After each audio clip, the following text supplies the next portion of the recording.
Well, all this week we want to know, what's your number? We asked online for y'all to join us in exploring the Enneagram personality test. And on social media, 156 of you shared your Enneagram types with us. And we have all kinds of them here at WBIR. Wow. Most of our viewers that engaged are type 9s. That was the most of y'all. The How about you guys? peacemakers. Okay. Followed by our number 2s, the helpers.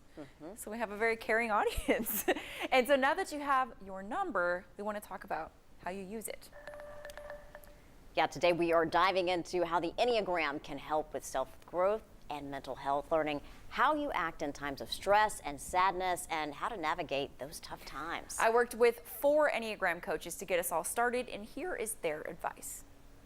So you've taken the Enneagram test. It's fun to know about yourself, I think. Interesting to learn about why you do the things you do. And probably learn some new things about yourself in the process. All of a sudden you have language for what you felt for your whole life. You almost feel like if anybody knows my type, they're going to know too much about me.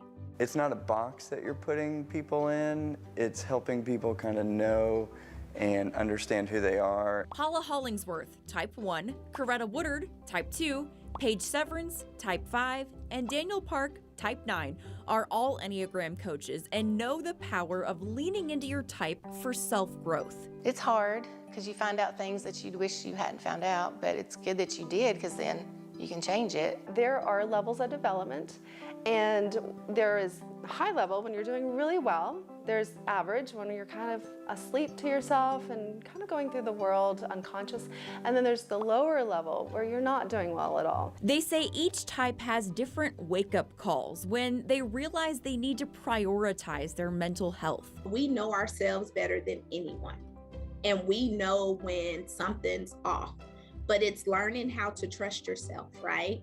And so once you notice that something is off, you have to do what you know is your healthy coping skill. Coretta says, for example, a type 1 may need to take time for themselves. A type 4 may seek to spend time in nature. And a type 7 may need a vacation to reset. Our personalities change a lot based on circumstances, environment, history, that kind of thing. You can begin to see when you need to fill up or when you need to shut down for a little while and rest. Knowing your Enneagram type also means learning more about your true self. When you start asking the question, why do I do the thing I do? Then you get low, like below the surface, and you get to your motivation. You get to what your core fear is and what your core desire is. And every single decision that a human makes is either moving towards their desire or away from their fear. When it comes to the base of it, each type wants one thing. Type 1s want to know they are good. Type 2s want to know they are loved. Type 3s want to know they are valued. Type 4s want to know they are seen. Type 5s want to know they are not a burden. Type 6s want to know they are brave. Type 7s want to know they are cared for. Type 8s want to know they will not be betrayed. And type 9s want to know they are needed.